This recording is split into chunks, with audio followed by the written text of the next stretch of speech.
Welcome to The Lock Shop with Nielsen and Hustler, powered by Coolbet Canada.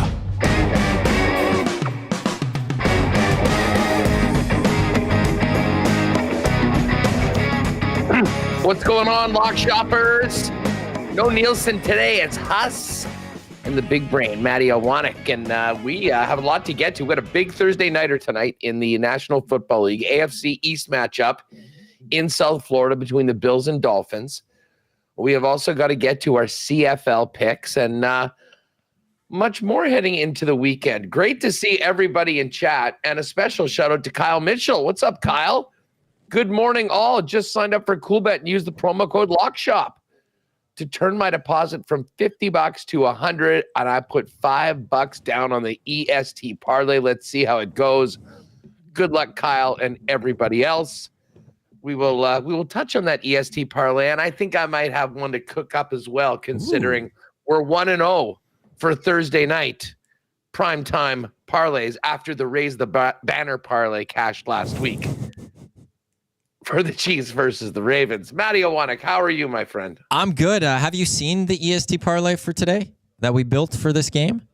No, but I'm looking forward to it. Okay, so Dusty, Eric, and I all picked one part of this. So Eric went with Josh Allen anytime touchdown. Love it. I went with Tua over 5 rushing yards. So just one run base from him basically will hit that. Dusty went to Dalton Kincaid, 45 plus receiving yards. Wow. Do we get the bounce back? Your thoughts on going Dalton Kincaid, 45 plus receiving yards in this game for the Buffalo Bills that was added to this EST parlay, which by the way is plus 560 on Coolbet. Yeah, I'm looking at it right now. Hit the exclusives and the Edmonton Sports Talk parlay. It's right there. You know what? I like it. I think we cannot overreact too much to 1 week's performance. I thought the Bills overall looked good. They looked explosive. If they're going to keep putting up points like that, Dalton Kincaid's going to get his. And the thing is, I do think they really try to involve him more in the offense tonight. So we can't have, him cost us what would have been a very nice hit and put him on the list for the entire season. But I will say there's more pressure on a certain D Kincaid tonight to come through for the people than there may have been if he didn't get goosed last week when all the other 3 in the house callers parlay was put together. Hey, listen, before we get to a whole bunch of football, I was very excited to know that I was doing the show with you today. And this is a very slight detour from what we normally talk about. But in WST, I'm sure in EST, we don't get a lot of time to talk about it because it's dominated by hockey and football. I did hit a nice plus 220 on Canada to draw Mexico earlier this week. And Matt, while we have an opportunity with you here as my go-to guy for Canadian soccer within EST and WST, how about this last week for Canada soccer? Beating the U.S. 2-1, and then a draw against the Mexicans that I think most people would agree Mexico was just trying to get into a back alley brawl with the Canadians. I mean, it was and listen, I love Mexico. I love the Mexican people. I freaking hate the Mexican national soccer team. I don't say that on the air, on the record. And this goes back many, many years, but I know you're all over this. How big of a week was this for Jesse Marsh and his squad coming out of Copa? It was really big. I think the big part of all of that was they didn't just beat America, though. I'm going to go to that one. They did for the first time in like dozens of years. Like it had been a really long time since Canada went to the U.S. and beat the Americans on U.S. soil. Where was that game? I want to say Kansas City, but I could be off on that one. I'll see if I can quickly find it here. But that's where it was like, it was nice to see the fact that the Canadian men's national team, they were able to continue the good play from Copa America, that they had that really fun month. did a lot of great things, but that's carried over into this window. And part of that is, the fact that they also brought in some new guys to this team, and Jesse Marsh was trying to play some different players.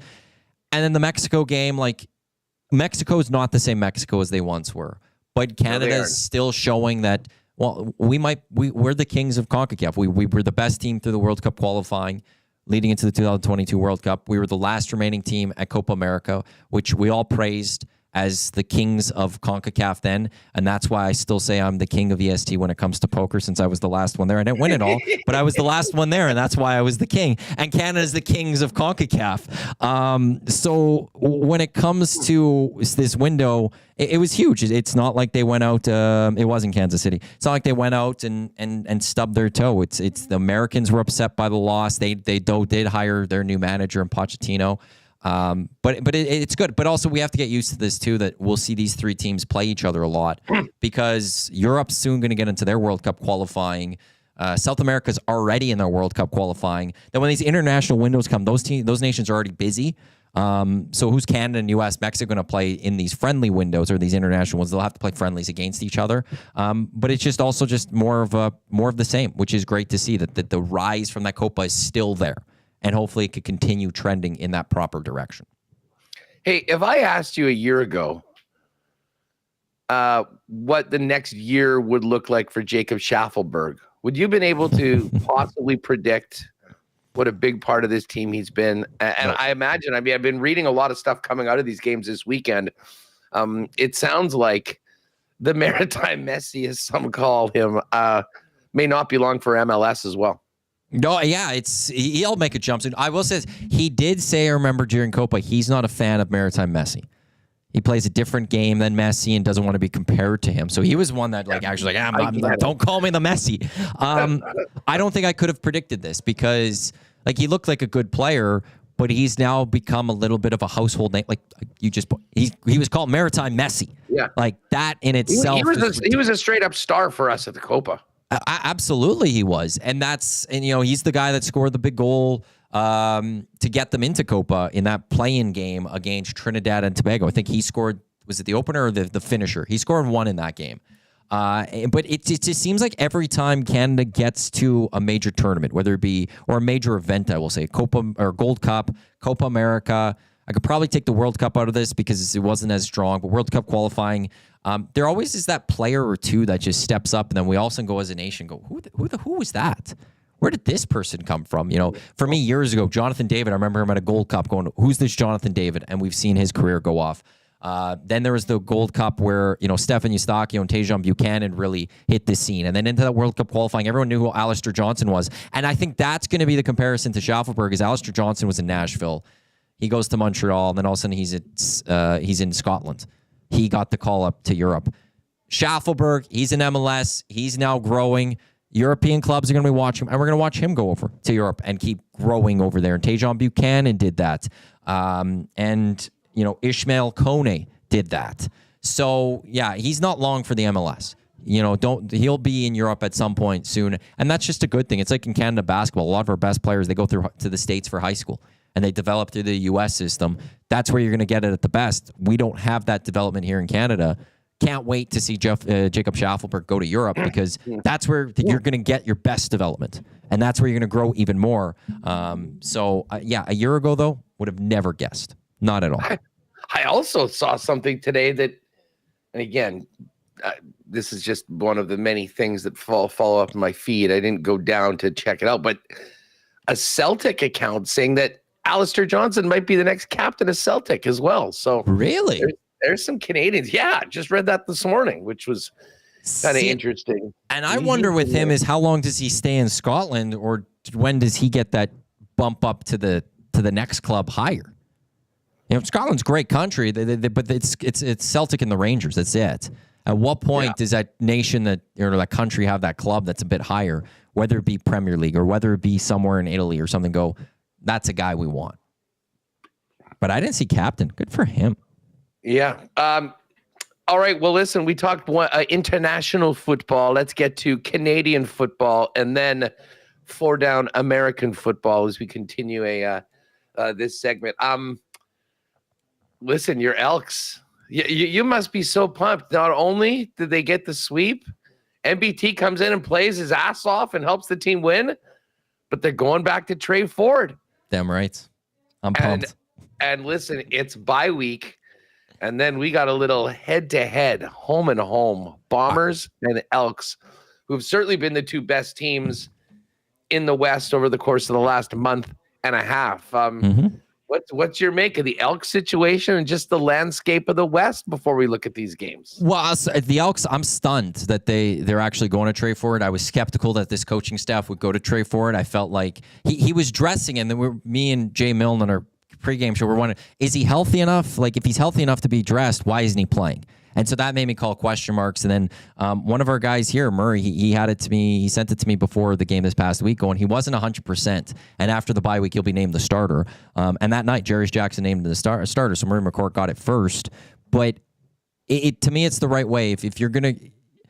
MBT's played well. He's been fine. And they're winning football games with him. And you could continue with him. But that's just for this year. There's no long-term plan still with McLeod Bethel Thompson. With Trey Ford, you could also still win this year, but you're developing still for next year. You're trying to win the battle of 2024, but win the war also finding your long-term quarterback. And that's why I'm very impressed and very excited that they are going to Trey Ford, and we'll see what he can do. It's not an easy opponent that he's going to first go up against. The Winnipeg Blue Bombers defense is really strong, so we'll see how we can go up against them. But I think it's the right way to go, because if the Elks want to have any dreams of winning a Grey Cup this season or anything, it is ultimately to me going to be because of behind Trey Ford, not because of MBT. MBT might be able to get you to the playoffs, but I'm not confident they would win in the playoffs. As for the West, BC has come back up. Nathan Rourke's being Nathan Rourke. Dusty and I, though, were talking about the morning show today.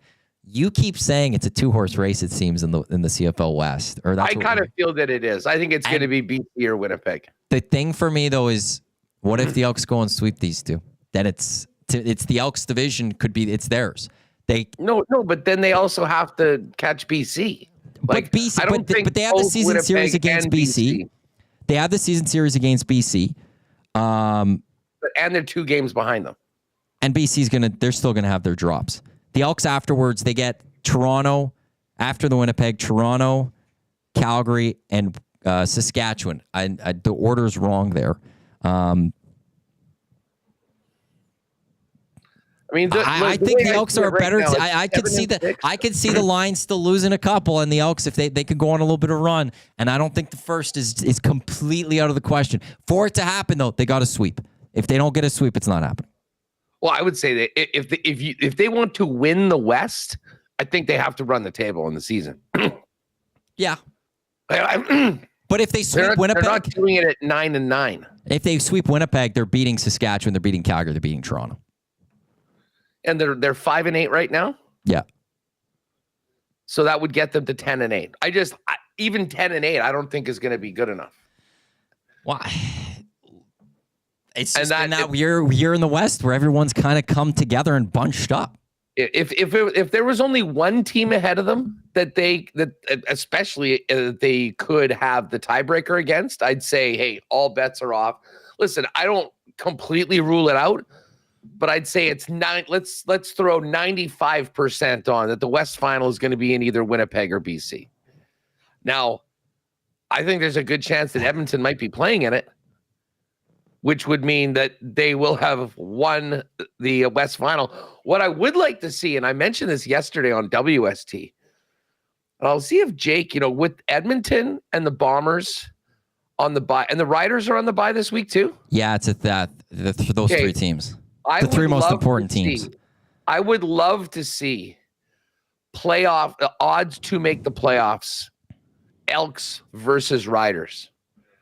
Like, what do you think? Like, again, just for sake of this argument, let's assume that the Bombers and BC are like 90% to make the playoffs. So we're not even they're not at risk of losing it. Yeah, I don't think so. But to me, it sort of is going to come down to Saskatchewan, Edmonton. Yeah. If I had to make the odds between those two teams head to head to make the playoffs, I think I'm booking Edmonton at like minus 150 and the Riders at like plus 125 or plus 130, whatever the other side of that is, if we're just talking about head to head. So see what the bookies have. Right now, the Elks 1 point behind. So the Elks need to make one game up on the Saskatchewan Roughriders. Here's the remaining schedules. Edmonton's got Winnipeg. They take on Sask. They take on Calgary. They take on Toronto. Saskatchewan's got Calgary this in 2 weekends. They got Ottawa. They got Edmonton. They got BC. They got Calgary. So the Edmonton Sask game on October 5th is going to be a massive game for that. That's everything. But you look at the rest of the schedule, like Ottawa, BC, right there for Saskatchewan. That could be a rough little stretch there. I think the Elks are good enough to split at least with Winnipeg. You go beat Saskatchewan. Take care of business against Calgary. I think that I'm not betting on Calgary. Listen, I think it's likely. That's what I'm saying. I'm just looking at that. I would put the Elks as I'm trying to break that down and go. They would have to be the favorite to me in that one. Maybe the odds are even more skewed in Edmonton's favor. I mean, Saskatchewan is going to go 2 months without winning a football game, Matt. They're playing on the 20th of September. Their last win was July 19th. I mean, one team is going one way, the other is going the exact opposite. And it would be insane, like for Saskatchewan to have started 4-0, Bombers 0-4, Elks 0-4, for both of those teams to pass the Riders and have them miss the playoffs. And I see Matt Hyman, Huss, EST was trashing you for dismissing the Elks. As I say, I am not dismissing the Elks at all. I've been the one talking about their Grey Cup odds for the last number of weeks, and I wonder how many of you got on them at 100-1 or 36-1 or now 25-1. That's, to me, that's been the biggest value play on the CFL board for the last 3-4 weeks. I think we see this team is able to go to toe and hang with anybody. So again, don't believe the fake news on EST. I am not dismissing the Elks. I just don't think they'll finish first place in the West, and I don't think that's an outlandish take. What do you make of the Bombers being third still for odds to win the Grey Cup and BC being number one? They love their quarterback situation. I mean, the minute Nathan Rourke came in, that number cratered. They lost 2. It went up a little bit. And the minute they won that game in Victoria, it sort of skewed. And then they passed Montreal when they won. I mean, quarterbacking, and this is a huge topic on our show right now, Matt, with Strevler being out for the year, is that, I mean, I look around to the West and I see what BC has with VA and Nathan Rourke. No one's touching that. I see what Edmonton has with them being a guy that's been thrown for nearly 500 yards that can go in any time if Trey Ford doesn't win. Edmonton is in an amazing situation at quarterback right now. And then I see the Bombers with Zach Collaros, who when he's on is still one of the best. He's the guy that they'll be running with, but he's also a guy that's been knocked out of 2 games this year, has missed a start. The Bombers, I believe, have to do something about that backup quarterback position. And it's not about, who's going to rush for 1 yard on 3rd and 1. Like, I don't really care about that. Teddy Wilson can do that. Maybe mix in a goal line carrier too for Brady Oliveira. I'm sure he'd love that. It's about what happens if Zach Collaros gets hurt. You're looking for the new Zach Collaros when you guys got Zach Collaros at the trade deadline. You're looking for the new Zach Collaros when you got Zach Collaros at the deadline. Exactly. And I mean, I know they got Dolegala in here. Like, is Dolegala good enough to beat Edmonton or BC in the playoffs? I don't think so. This Brian Scott guy from Toronto, don't know much about him, but I mean, to me, like if Hamilton gets eliminated and there's a way they could get Bo Levi Mitchell for the last few games and to buy in and come on board and be ready to play if called upon, I think that would be the best option. I think about Ottawa's quarterback room. You know, Ottawa's obviously got Drew Brown. Jeremiah Masoli, good pals with Zach Collaros, showed off well when he played his 1 game earlier this year. And then they also have got Dustin Crum, who they put quite a bit into. I'm not sure that they'd want to help the Bombers out. And the fact of the matter is Ottawa is a playoff team, unlike Hamilton. So they might not be comfortable popping guys out the other way. So, so I don't know. Can I throw a name? Like what he went to Ottawa last year, but he started with Winnipeg. What happened to Taylor Pigram? Because he looked great in preseason. And what's happened there? Like, because he's not on any team or anything like right now. No, I think he was. Everyone was pretty high on him in camp. I guess that was last year. Yeah, and then they brought Prukop back because he came back from the USFL or whatever it was at the time, and they released him, and then he went to Ottawa, and then he's not no team right now, but he looked great through preseason, and it was rave reviews about him. Yeah, well, I mean, put it this way. I think he's spent enough here. They know what they had in that guy, and they let him go. So I'm not sure they think he's going to be the guy that can come in and be the savior. Listen, I just think that the quality of competition in the West right now with Edmonton and BC, and just, I mean, I don't want to say question marks about Zach Collaros, because when Zach's been on, they've won 5 games in a row. I mean, things are going well, and they're a very well-rounded and balanced team. But all of a sudden, if you take that quarterback out, how the heck does Winnipeg expect to win against BC or against Edmonton come playoff time? I think they have to do what they can do to get a much better number 2 option of someone that can come in and be fine dealing with the fact that, you know what, Zach Collaros is the guy, but this is professional football. This is a very good football team, and we might need you along the way. So, I guess the deadline is early October, which is very, very late. I mean, it does give teams quite a bit of time to make that deal happen. Or last year it was in early October. Maybe I heard it on Reed Wilkins' show. Reed threw it out yesterday, and I forgot what day it was, but it was October like 3rd or 7th or something like that. So it was in October because he asked, Jira had an avail yesterday, and he asked if the Elks would be looking at anything. So yeah, it is in October. So there's time for like the Bombers to see how things play out. Hey, Reed, when was the CFL trade deadline? October 3rd. Thank you, Reed. Okay, perfect. So basically right there it was last year. So there is a little bit of time, and time for Hamilton to be eliminated. I think that's the other thing. Like, they're not making that trade until they're completely done. Hey, you can go get Logan Bonner from Calgary. He's interested. He's probably available. Sign me up for that, man. If you're talking about the playoffs and getting odds for the Elks and the Riders. I will say this: when it comes to Grey Cup winning odds, Saskatchewan's plus 1,100. The Elks are plus 2,500. There's a completely reversed. That's what I was saying about Edmonton. And so that's I think maybe if Coolbet was putting lines, they're leaning a little towards Saskatchewan, but with how big of a difference there is. They're only 1 point difference, but they've got the Elks at plus 2,500, Riders at plus 1,100. So I think that's a good way to look at maybe inside of what Coolbet would do for something like that. Oh, okay. Sorry. There's more clarity as to why I was getting massacred on ESD. Duck Dad, Huss, WSC are archive shows are archived. We can pull the tape. You, Hammer, and Remo all just fading and kicking around the Elks early. Well, to my defense, they were 0-7. I kicked them down then too. No. And to what Dusty and I were talking about this morning was the possibility of the Elks winning the West. Okay. Yeah. And Eric was with you. Eric went with the ifs, ands, and buts and all of that stuff and dismissed us completely. But Dusty and I were going with a little bit. That's where it was. It had nothing to do with 0-7 for us this morning.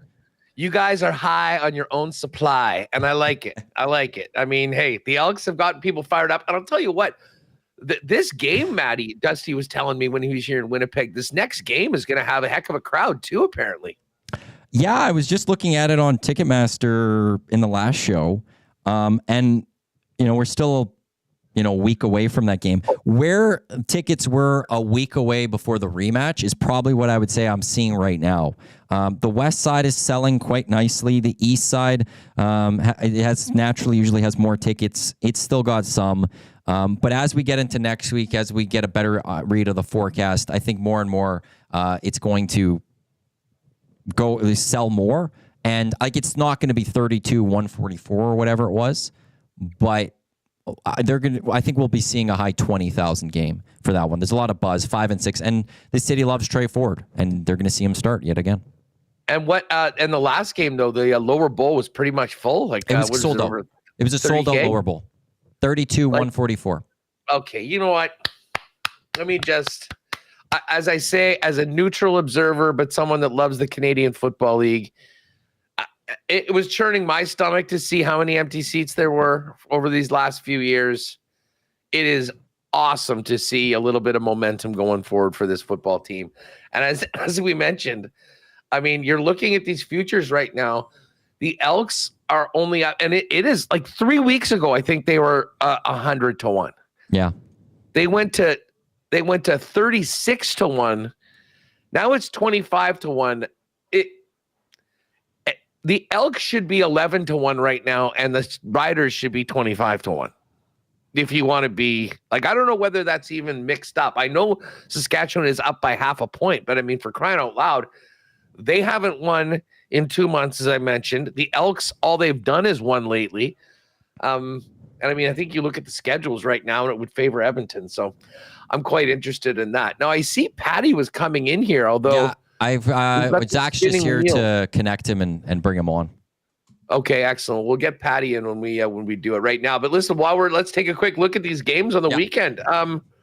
Toronto at BC. Argos have not looked very good since Chad Kelly showed up. 2 straight losses.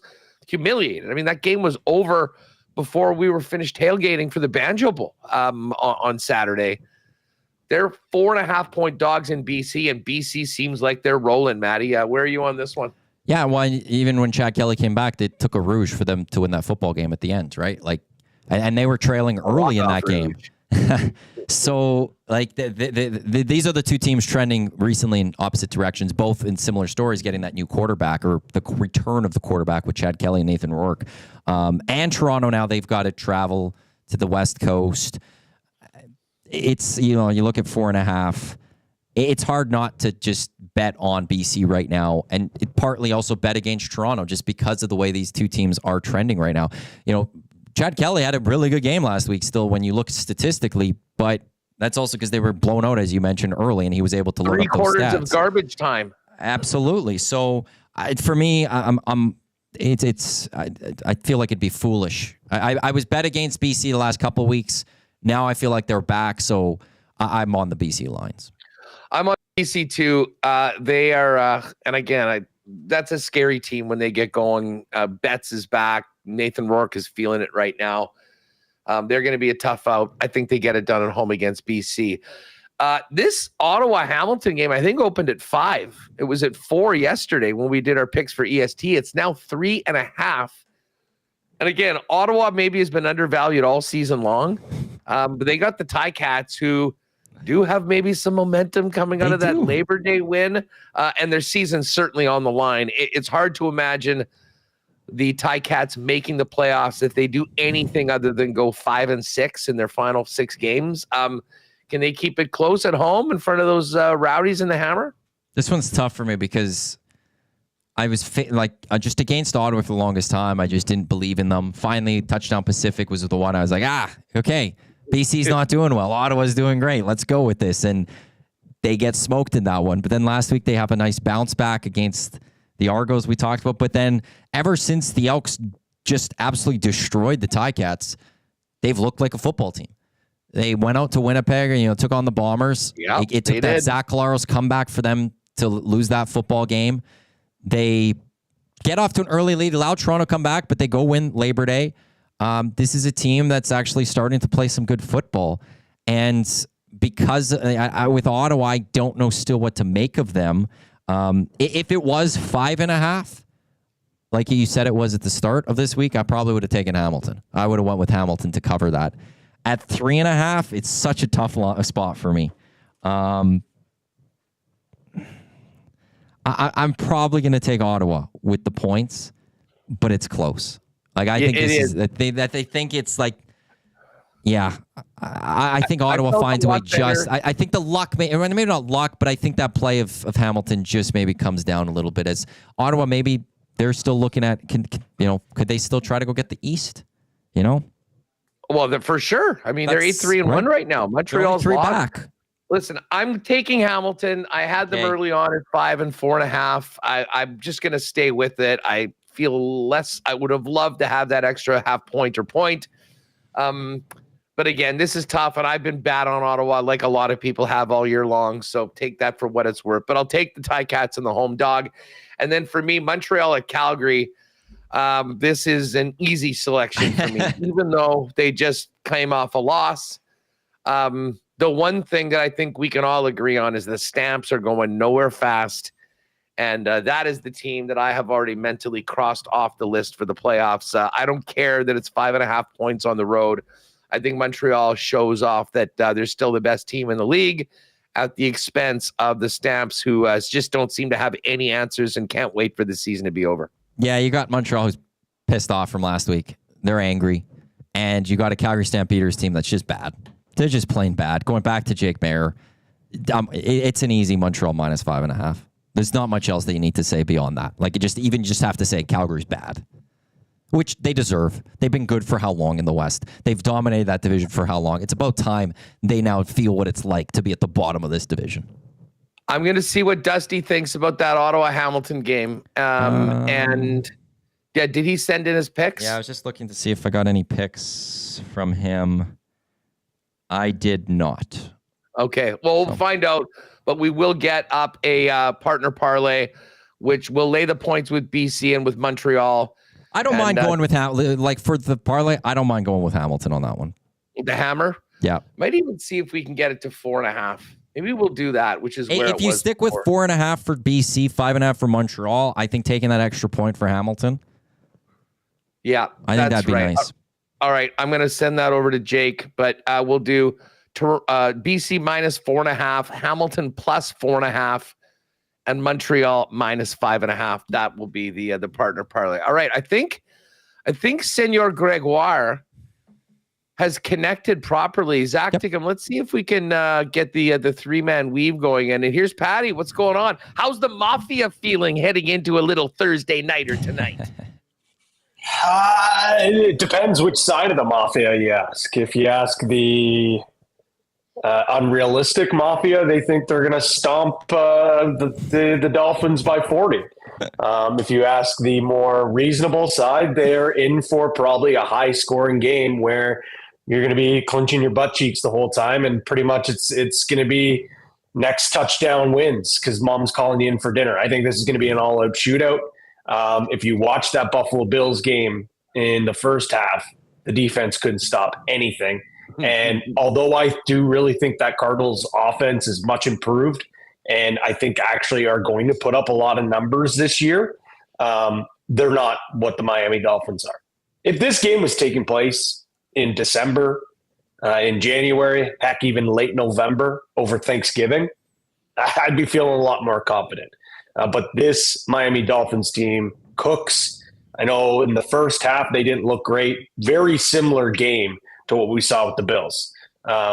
Bills looked awful in the first half. Dolphins looked awful in the first half. In the second half, the Dolphins came alive. Their offense came alive. In the second half, the Buffalo Bills came alive, and they were basically scoring at will. The concern for me are the injuries on the back end, and just the fact that even with a healthy Buffalo Bills defense, this would be a very tall task for them to stop this high-powered Dolphins team. You know, Pat, you mentioned right out of the gate the total. I had been kind of focusing on the spread and the money line. I'll be honest, I'm stunned that it's 45.5. Like, it almost seems like that something doesn't compute or doesn't make sense for this one. I was kind of expecting it would be 52.5 or something like that. It's wild. And I think if you go to our socials, just threw out a tweet, the Buffalo Bills and the Miami Dolphins have combined for 60 plus points in 3 of their last 4 meetings. And the total set for 40. One of the exclusives for tonight, Thursday night barn burner, both the Bills and the Dolphins each to record 25 points, 25 plus points, I should say, plus 350. I absolutely love that. I'm going to be hammering that exclusive. With that being said, if they're going to both score over 25, that means that the over 49.5 is going to hit. Not a big math guy, you know this, but 25 plus 25, we're looking over. So over is by far my favorite play of the day. As everyone knows, I come here all the time and say I don't like betting on or against any of my teams. So I'm not taking a side in this game, not a chance. I'm taking the over. I'm taking the over because, again, the game can win. The Bills can win. It's probably going to end up that way anyways. It's going to be a crazy game. And I just don't see how these two electric offenses don't. And look what the Bills were able to do in that second half, fellas. Like, I think that's what we can expect a little more. Cardinals did a great job controlling the clock. They really did a good job in that first half, controlling the clock, grinding things out. That's not how the Dolphins are. The Dolphins are, charge up the field, and it's either a quick 3 and out, or it's probably a long, not a long, but quick drive with the way how they attack. I'm with you, and I think this could be sort of back and forth, a bit of a track meet and a lot of touchdowns. I do worry about the streak of the primetime over 3.5 field goal prop in this game. Yep. Just because I don't think either of these teams are going to be wanting to kick field goals. I mean, I guess at some point you'll take them. But Pat, it has been an unbelievable start for the prop. It hit in the Kansas City game. It hit in the Green Bay game. It hit in what was the Sunday nighter? The Rams Lions. And then it hit again. I mean, it is 4-0 so far in the 4 primetime games. And it wouldn't be right to not support it or ride it, but I do have some worries that tonight might be the night, just because these teams, are going to be going for it on 4th down sometimes, just because they know they're going to need to keep. Like, it reminds me of those old Chiefs games back in the early Mahomes era, where they were putting up points, but they couldn't stop anybody. And, if you were going to win, you had to win 45-42. That's exactly the way I was thinking it. It's almost like who can blink first, who gets that 3 and out, which defense makes the stop. Like, defenses are going to be thrilled to hold teams to field goals. The only way I see it is, late. Like, I think, which is kind of crazy, which we've seen with these field goal games, just with the way that the primetime games have kind of shown up. We're seeing like 3 field goals in that first half, and then in the second half we're sweating it out. If this thing hits, I think it's going to be like later on in the games. I think in the first half it's going to be a lot of touchdowns. It's going to be McDermott and McDaniel going for it, like you said. I think we see a few midfield 4th down attempts. I can see even in your own territory getting really risky, and that's why I'm afraid of it. With that being said, it's 4-0. With that being said, I'm betting this until the day I die. Like, if you guys hear me say, guys, I'm not on the over 3.5 field goals, and it's Monday, Thursday, or Sunday night, check my pulse. Check my pulse. Okay? Wellness check. I need a wellness check. Gregoire. So I'm doing it. I'm not very confident in it, but it's my right. It's my due diligence as the the leader of this prop. You go down with the ship. I can't let down these folks. I got to go down with the ship. If the ship's going to go down, you've got the captain's going to be there. Yep, 100%. I will be on that ship, and I'm going down with that ship. And hopefully, Patty's Pirates are staying on the ship with me, and we'll go down together. But if that's the case, we're still 4-1. We're still up. We're still with a profit. So let's take a chance here. And the number is great today. I believe it's plus 140. It's even better. So I'm all sorts of fired up for that. I'm going to do it. I'm going to take it, and I'm going to be on the over. And I've got to build the Patty's parlay as well. I thought about keeping it out. That's how not confident I was. But again, I think that'd be a cower if I took it out. So I'm going to go with the over 3.5 field goals. I want to hear what you guys like. And then maybe before we leave, I can kind of piece something together for my own primetime parlay. I just don't want to be on the same things that you guys maybe are on if we're to build a lock shop Thursday night special. Well, I'm certainly feeling the over in this game. As I mentioned, I mean, kind of when I was thinking about this game, I would have set it at 51 or 52. I think we're going to get a ton of points. So I'm sort of with you. I am a guy that likes to take a side. And if I like to take a side, if I can, I'd like to take the money line. And to be honest with you, I still kind of like the Bills. There's something about Josh Allen in these big games. We saw it. I mean, them go down to Miami and win that game late in the season last year that ended up killing the Dolphins season, in that they didn't win the division anymore. And they had to come to Kansas City in the 3rd coldest game ever, in a game where I'm surprised the Dolphins players even agreed to leave the hotel room and get on the bus. So, this is, I mean, I think Miami, realizes the gravity of this game as well. You get your rivals one time at home and you got to get it done. But I kind of wonder about, I thought they were incredibly fortunate to win that game last week. I mean, if Travis Etienne doesn't fumble as he walks into the end zone and puts the Jags up 17. I think we're talking about an 0-1 team, and people are asking what the heck is going on with the Dolphins. Let's not forget as well, Tyreek Hill's had quite the week.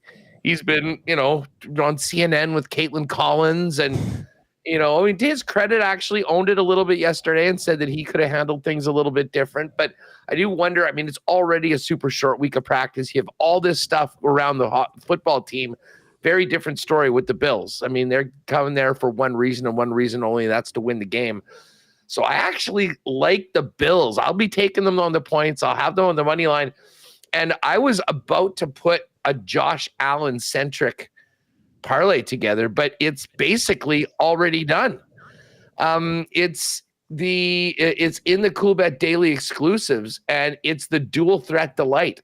I was thinking about a three plus touchdowns for Josh Allen's passing, rushing combined. Well, I'm good with 2 passing touchdowns, a rushing touchdown, and Bills to win at plus 525.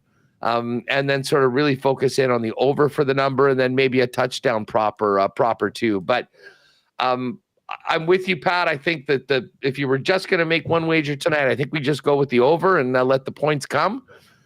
But I'm kind of in on your Bills tonight, going up against Miami. Although I think if you look at my history, I'm often picking against Miami, so there may be some preconceived biases here.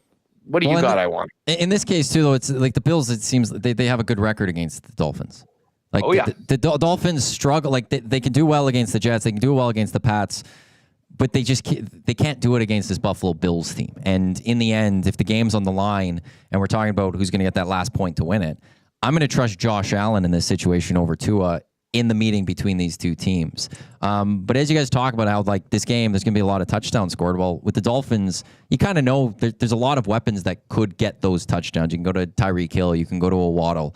I look at the Bills and I go, okay, well, who's that big threat to get a touchdown? If there's going to be touchdowns scored, who is going to go do it today? So I look at it and I go, like, Keon Coleman getting his first with the Bills in his second game as an anytime touchdown. If we're looking at a parlay or something, that's what I'm kind of liking, because if this is a high scoring game, we're talking about 50 points scored, both teams scoring, like, let's say 28 points each or something. Well, who's getting those touchdowns for the Buffalo Bills beyond Josh Allen running it in? Who's he throwing it to? And I think a Coleman getting a touchdown tonight, nicer weather down in Miami, that's something I'm looking at with this one. Pat, what about you for anytime TDs? I really can't argue against the way that Matt laid that out. I think Josh Allen, but like, you're looking like, this is crazy. Our numbers here, this isn't a cool bet. Like, this is like across the market right now. I don't know if I've ever seen 4 players. There might even be 5 players. No, it's just the 4 players with minus numbers behind, like, in front of them, right? Tyreek Hill's minus 137. Wilson Jr. is minus 125. A-Chain's minus 120. And then Josh Allen is minus 120. If we're putting it into a parlay, for sure, Josh Allen. Betting it at minus 120, don't exactly love it. James Cook at plus 150, like, the only thing that scares me is that, like, Josh Allen has the capabilities where if things go wrong, he's just going to tuck the ball in and run it in himself. So the Coleman thing, like, I could see Coleman getting a touchdown. Maybe it's not in the red zone. It's a long bomb pass. Like, I think they kind of slowly introduced Coleman into that offense, but he was so dynamic in that second half that they had no choice but to feed him the ball even more. He led them in reception. So the fact that we're getting Coleman at plus 225 is remarkable. I've already heard that Dalton Kincaid is off suspension from Dusty already. They still believe in him. Still believe in him. I would consider plus 200 for Kincaid as well, just because he was such a non-factor last game. I think they're going to want him to get open. So I don't know about the touchdown. I like the number at plus 200, but a suspension's a suspension. If we're in week 2 and we're already taking guys off the suspension list, what are we doing here? They were just on the list. They were on the shit list. But as I say, can we completely? I think it might be a complete overreaction. I mean, we do it after 1 week. Can you put someone fully there after 1 week? Okay, maybe it's not a suspension. It is. Well, I can tell you this much. if he doesn't hit that over prop in your guys' parlay, better believe he's getting a sus. He's going to have a sit down in-person meeting, and he's going to be put on that. Like there are degrees of what happens in week one. I mean, yes, it was disappointing that 3 guys hit and Dalton Kincaid didn't. That shone the spotlight on him. For instance, betting the Panthers to cover coming out of week one, that is justifiable. That is justifiable. And by the way, I mean,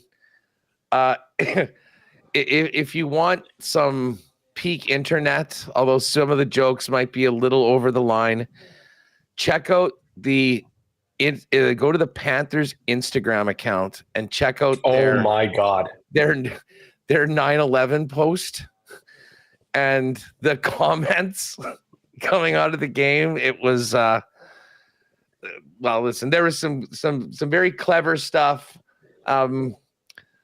We won't go through it all, but as I say, if you want some dark humor, I just saw the there you go. Comment.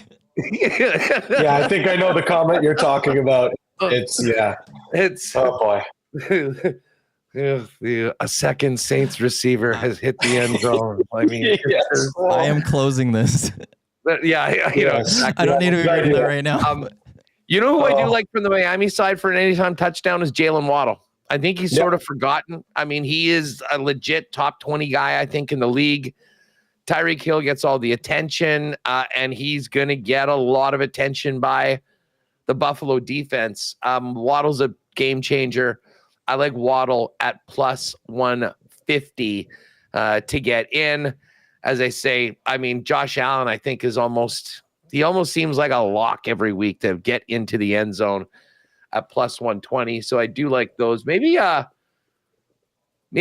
over with a Waddle touchdown at plus 150 and a Josh Allen rushing touchdown. Over, and then the 2 touchdown props. Over 48.5 and anytime touchdowns from Josh Allen and Jalen Waddle. Yeah, I will say the boost probably won't be quite as big, or just because of the correlation. Like, obviously, we got the over those 2 guys. With the over, yes. It's plus 500 in the bet builder. So it's going to be, so plus 500 plus a little bit of a boost. The boost is probably just not going to be that big. Still, a parlay at plus 500, I like that. I think we can still roll with that. Okay, well, as they say, if you want to put that in, I guess you've got yours already. If you want to make it a ride with us, you want to make it a partner parlay. Let's make it the partner parlay. Unless, Matt, you can't put a stamp of approval behind that. I'm good with that. I think I'm good with that. I'm going to have my Patty's primetime parlay. It's going to feature the over 3.5 field goals. And, just kind of quickly, I think a Josh Allen rushing prop probably will be in there. And I think a Tua Tagovailoa interception. And I think that just popped in my head right now. I think it was like minus 140 for him to throw a pick. And then I think I'm going to maybe tease down Josh Allen's number a bit on the rushing yards, and then over 3.5 field goals, because you're not living unless you're betting the over 3 field goals in a primetime game. Oh, man, cannot wait. Patty, you're locked and loaded for the big show tomorrow. Best bets. I will get Dusty's. And I hope, is Jake going to be able to join in the fun tomorrow as well? Yeah, it will be Jake. I'm off tomorrow, so unless Jake tomorrow, it'll be you and Jake tomorrow. I'll send my picks though. Send your picks and send your touchdown scorer. Yes, we're back at it with the Lock Shop house callers tomorrow. 4-way dance, and see if we can hit them all. Maddie, good stuff. Hey, by the way, give congrats to Hernan, Gager, Reed, Glue Guy. I've been popping on intermittently and certainly afterwards. The new shows look awesome. And a special shout out to Glue Guy. I'm telling him he's got a target on his back. 4-0 last week for him in our CFL picks. He's got a bit. I'm in second, but I got some work to do. I think I'm 6 games back of Glue Guy. So you had that 4-0 week. You got right up there, and then he just responded. Yeah, he did. Saw that challenge, and he said, "Okay, I'll show you, Huss." Glue Guy is we're showing everybody right now. But anyways, we'll see how that goes. We got a big Winnipeg Sports Talk coming up. We're on a test from The Athletic. And Pat, you'll love this. My pal Ryan Hart, who's running the President's Cup, is going to join us from Montreal to tee up everything going on in a couple of weeks at Royal Montreal. We'll also get into a little football talk with Brandon Rowicki and the latest from the Jets Young Stars camp. Patty, have a good one tomorrow. Enjoy the game tonight. Good luck to the Mafia. I'm riding with them. And Maddie, shout out to you and the EST folks. Thanks for jumping in today on a little CFL Thursday. Always happy to do it. Have a good one, boys. CFL.